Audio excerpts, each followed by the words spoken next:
Italy, a European country with a long Mediterranean coastline, has left powerful mark on Western culture and cuisine. Its capital, Rome, is home to the Vatican as well as landmark art and ancient ruins.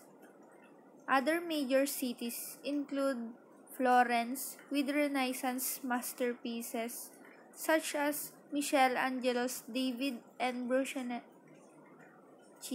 Duomo, Venice, the city of canals, and Milan, Italy's fashion capital. Overview of police system in Italy. The two main police forces in the country are the Carabinieri, the National Gendarmerie, and the Polizia di Stato, the Civil National Police.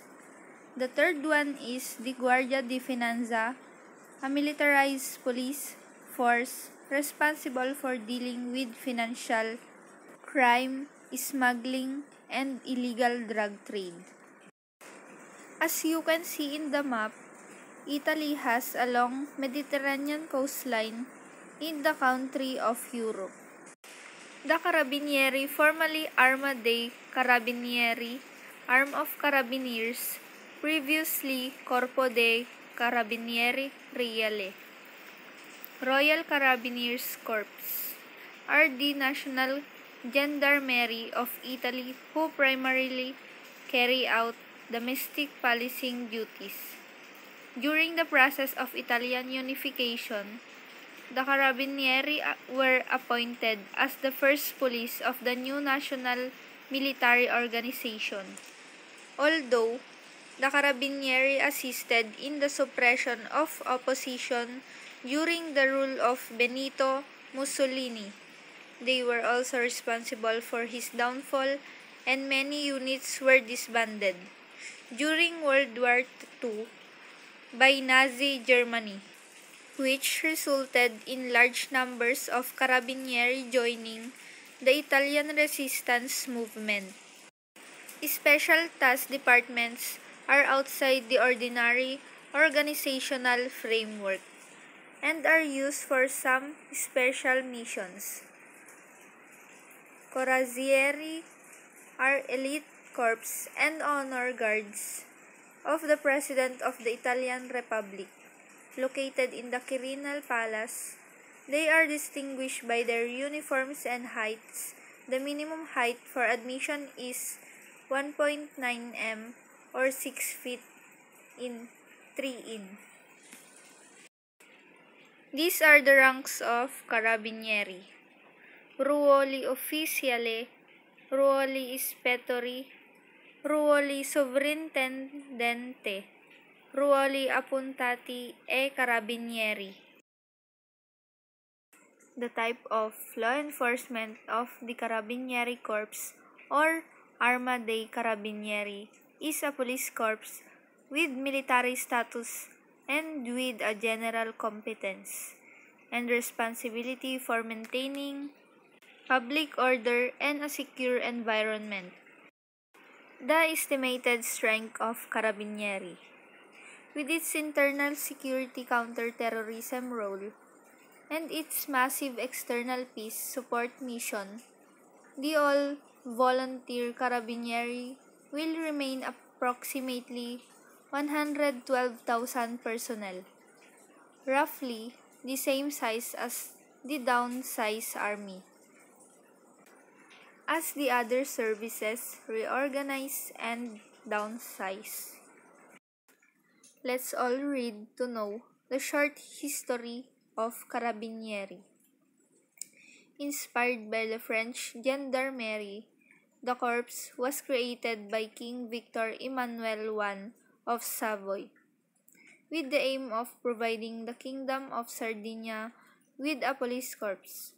Previously, police duties were managed by the Dragoni di Sardegna Corps, created in 1726 and composed of volunteers. After French soldiers had occupied Turin at the end of 18th century, later abandoned it to the Kingdom of Piedmont. The Royal Carabinieri Corps. The name derives from the French word carabinier, meaning soldier armed with a carbine.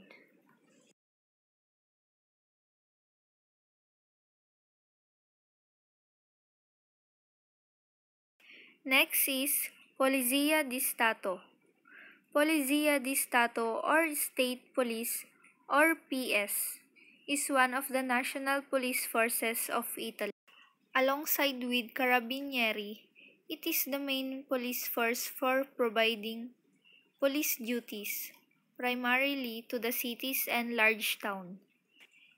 And with its child agencies, it is also responsible for highway patrol, autostrade, railways, ferrovie, airports, aeroporti, customs together with the Guardia di Finanza, as well as certain waterways and assisting the local police forces.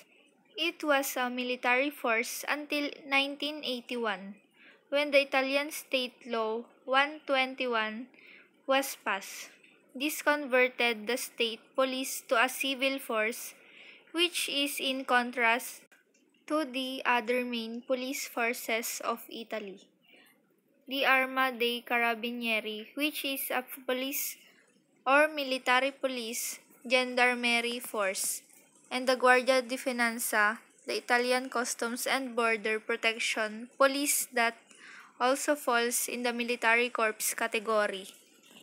Polizia di Stato is the principal Italian police force for the maintenance of public security as such as it is run directly from the Dipartimento della Pubblica Sicurezza, Department of Public Security, and the keeping of public order, or ordine publico. Interpol summarizes the primarily focuses of this force. Its responsibilities include investigative and law enforcement duties, and the security of motorway, railway, and waterway networks. Rank structure and insignia. Commissioners of Police. The Commissioners of Police are not sworn police officers, but senior civil servants and are not uniformed. Capo della Polizia. Direttore Generale della Pubblica Sicurezza. Commissioner of Police Director General of Public Security. In the Ministry of Interior and as such in charge of coordinating all Italian police forces.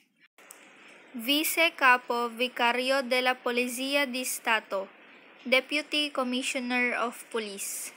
Next is Vice Direttore Generale, Direttore Central Polizia Criminale, Deputy Director General, Director of Central Criminal Police. Next is Vice Direttore Generale, Deputy Director General, in charge of planning and coordination. Polizia di Stato, or State Police, is the civil national police of Italy, along with patrolling, investigative, and law enforcement duties. It patrols the autostrada, Italy's express highway network, and oversees the security of railways, bridges, and waterways. The estimated strength of Polizia di Stato. The state police has an authorized strength by law of 115,000 people. However, there are approximately 110,000 people, of which 16,000 are women. Just under 6,000 employees are civilian support personnel with technical skills who provide logistic and technical support. A short history of Polizia di Stato. While the modern Polizia di Stato was created in 1981 with the merger of the many civil police services of Italy, its roots date back to 1852 as the police force of the then Kingdom of Sardinia. Guardia di Finanza. The Guardia di Finanza is an Italian law enforcement agency under the authority of Minister of Economy and Finance. It is a militarized police force forming a part of Ministry of Economy and Finance, not the Ministry of Defense. Guardia di Finanza is essentially responsible for dealing with financial crime and smuggling. It has also evolved into Italy's primary agency for suppressing the illegal drug trade. It maintains over 600 boats and ships and more than 100 aircraft to serve in its mission of patrolling Italy's territorial waters. Interpol summarizes the Guardia di Finanza, Ministry of Economy and Finance, as a force with military status and nationwide remit for financial crime investigations. These are the departments of Guardia di Finanza.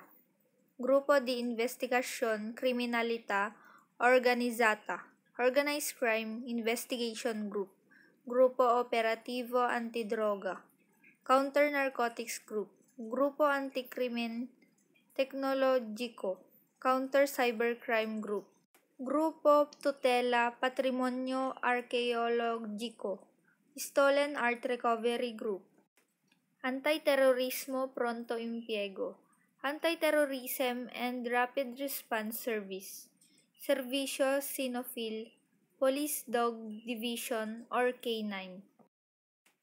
These are the ranks of Guardia di Finanza. General of Army Corps, Lieutenant General, General commanding the Guardia di Finanza. General of Army Corps, Lieutenant General, second in command of the Guardia di Finanza. General Army Corps, Lieutenant General, Inter-regional commanders have this rank. Division General or Major General. Regional commanders have this rank.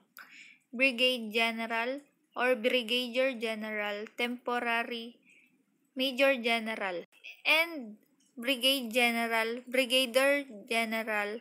Provincial commanders have this rank. What type of law enforcement Guardia di Finanza have? An Italian law enforcement agency under the authority of the Minister of Economy and Finance.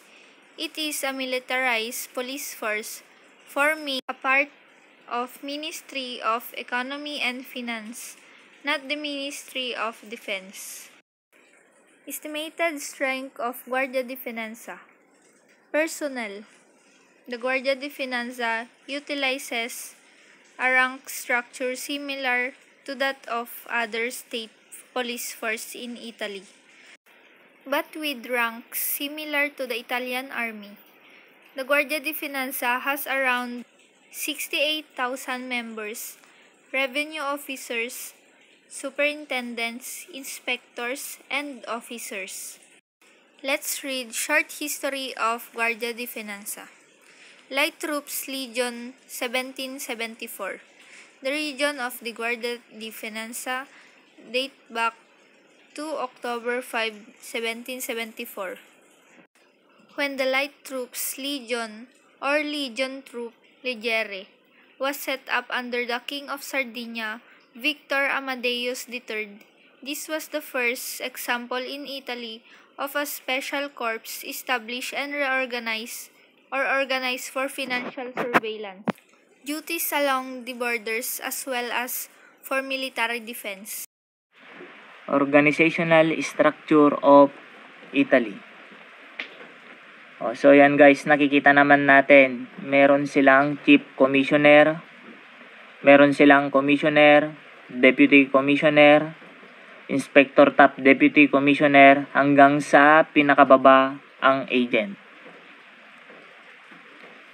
Key positions. Chief Commissioner.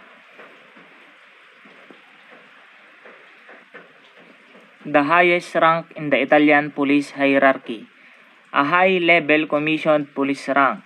This rank is also referred as Chief of Police. The entire Italian Police Department is directed to report to the Police Chief. So, siya yung pinaka-superior, pinaka-head, kumbaga. Next is the Commissioner. Second in command and subordinate to Chief Commissioner.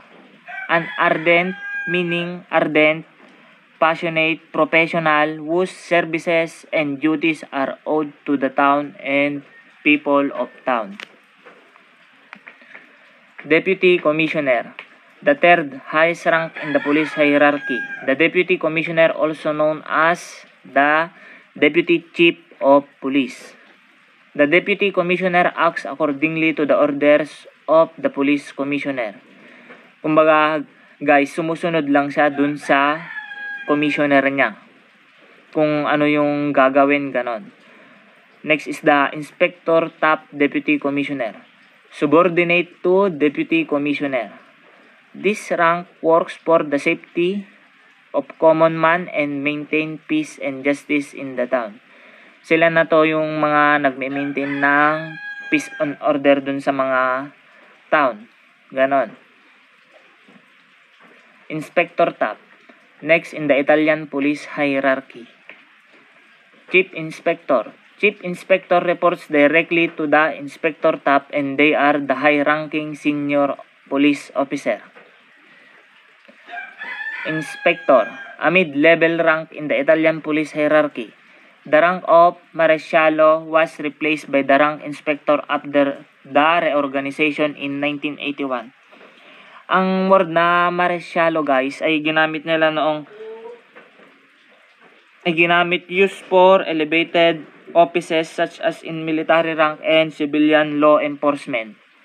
Bago naging rank inspector, ang ginamit nilang term ay ang Maresciallo.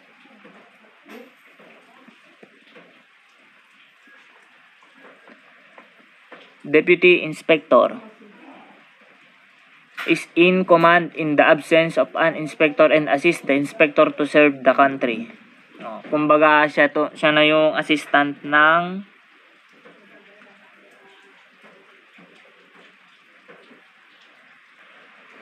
for example, kung nagkasikip yung inspector, hindi siya makakapunta sa trabaho niya. Ang acting inspector kapag ay itong nasa baba niya, itong subordinate niya, ang deputy inspector. Next is Chief Superintendent. Chief Superintendent are working under the supervision of a deputy inspector to maintain law and order in the town. So, ito na yung subordinate ng deputy inspector, ang Chief Superintendent. Superintendent, a rank subordinate to Chief Superintendent, a higher level non-commissioned officer rank. Non-commissioned meaning, guys, not authorized or law of rank. Kumbaga, subordinate lang din siya.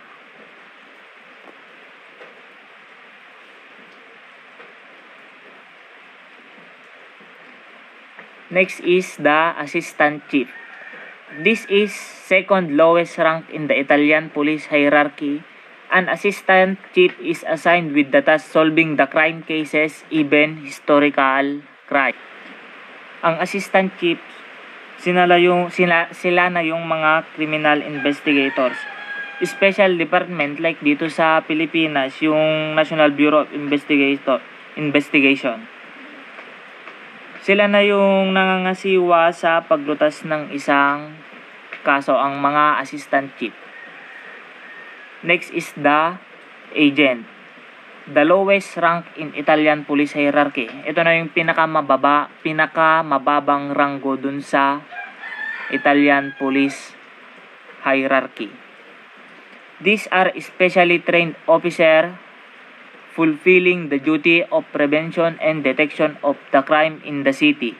In some countries, an agent position is not officially appointed and serve the police department as a private investigator. Agent, hindi naman lingid sa ating ang ano bang agent. Recruitment and selection. Ano yung mga kinakailangan na requirements, qualifications upang maging isang police officer dun sa Italy? Meron silang educational requirement, guys. They just need to have a high school degree. A minimum of 2 years university course completion is required. This means that diploma or an associate's degree will do. High school graduate, pwede na. But entering division like cybercrime or forensics may need to have more advanced education. More trainings kumbaga. Kung papasok ka na sa ibang division, syempre kailangan mo na ng mas advanced na education. Federal level does require you to have a bachelor's degree. Undergo a written examination preceding entry into police academy. For example guys, gaya dito sa Pilipinas, meron din tayong written examination o yung tinatawag na board exam. Sa Italy, meron din sila.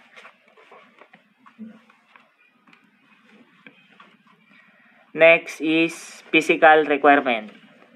Minimum age required is about 18 to 21 years, depending on the department you are applying to. 18 to 21 years old ang kinakailangan na taon. Next, you must guarantee that you have a sufficient stamina, endurance, and strength. Alangan naman na papatay-patay ka. Kailangan malakas ka, physically fit ba, kumbaga.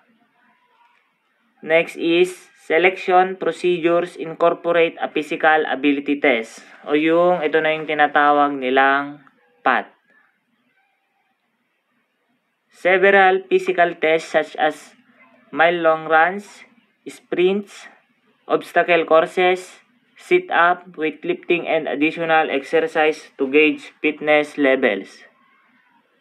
Dito sa physical requirement guys, kailangan talagang malakas ka.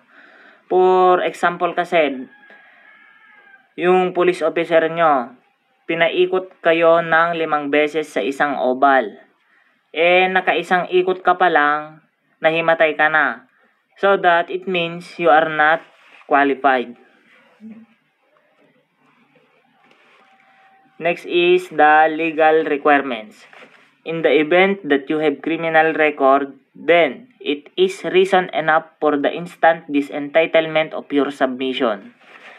Unsullied record is an unquestionable requirement for applying for entry into police academy. So it means you must have no criminal record or any criminal liabilities so that you can pass the legal requirements. Pero kung may nagawa kang, kung nagnakaw ka ng rape, so it means na hindi ka na qualified kasi may criminal record ka na. Mental requirements. They need to have sufficient mental determination to remain tough and continue making advancements in their occupation. Parang sa isang kasabihan guys, na pain is temporary but quit is forever. Dapat isipin mo lang na, isipin mong kaya mo, lahat kaya mo. Mind over body ba, kumbaga.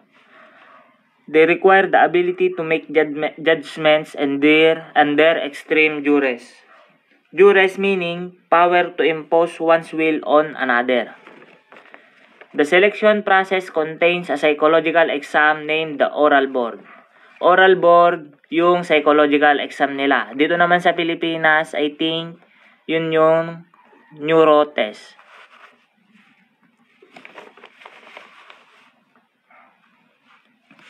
Officers, they are recruited from young people with the correct qualifications who successfully pass a public entrance examination. May entrance examination din sa pagiging officer. 2-year course at the Madonna Academy. Ang Madonna Academy guys, learning school din siya. A 3-year course at the Carabinieri Officer Training Colleges, graduating with a degree in law and rank of lieutenant. So, let's proceed to the firearms and weapons used in Italy. Marami silang klase ng baril. Meron silang Beretta, flare pistol, Glisenti M1910, meron silang Veteri, Vitali M1871 at marami pang iba. Italian legislation regulates the type of weaponry. Nire-regulate nila yung mga type ng weapon. Yung kung mataas na kalibre ng baril, ganon, that may be used by the police to control and restore public order according to the weapons, features, and circumstances of their use. The use of weapons by the police must be adequate and proportionate to the requirements posed by the protection of the public order and safety. Kailangan yung ibig sabihin ng adequate and proportionate, yung baril dapat hindi yan isang laruan. Ginagamit yan sa tamang pamamaraan. Kumbaga, may hinahabol kang magnanakaw. Tinaas na niya yung kamay niya, hindi na siya lalaban, alangan naman na babarilin mo pa. Extrajudicial killing na kapag ang kaso mo kung ganon. Dapat kinakailangan gamitin yung baril mo sa tama. Self-defense kung kinakailangan. In response to the many and diverse needs of the Carabinieri, the service provides for the use of various type of weapons that are divided into two. Divided siya sa dalawa, ang ordinary and special weapons, and supplied to all staff. Special weapons used only by certain departments and under certain circumstances. So, equipment.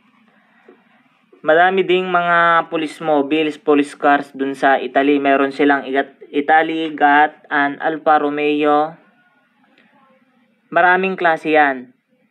Jeep and Alfa Romeo John in the air. Meron din silang Italy Lamborghini at marami pang iba. Italian police gets new Ducati Multistrada patrol bikes. Meron din silang Yamaha FJR 1300 AE becomes the new Italian State Police motorcycles. Ito na yung pinaka-modern bikes nila. Italian police uniform. Napaka-decente naman guys, gaya ng nakikita natin. Gaya din dito sa Pilipinas, meron din silang mga Italian police uniform. The Carabinieri were issued a distinctive uniform in black with silver braid around the collar and cuffs, edges trimmed in scarlet and epaulettes in silver.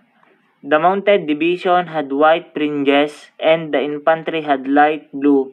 Their headgear was a distinctive bicorn, popularly called the Lucerna. Lucerna means in use only for historical uniform and ceremonies. They use a historic uniform today for ceremonies. Gumagamit na sila nung mga sinaunang uniform nila, yung mga historic uniform. Sa gaya dun sa mga seremonya.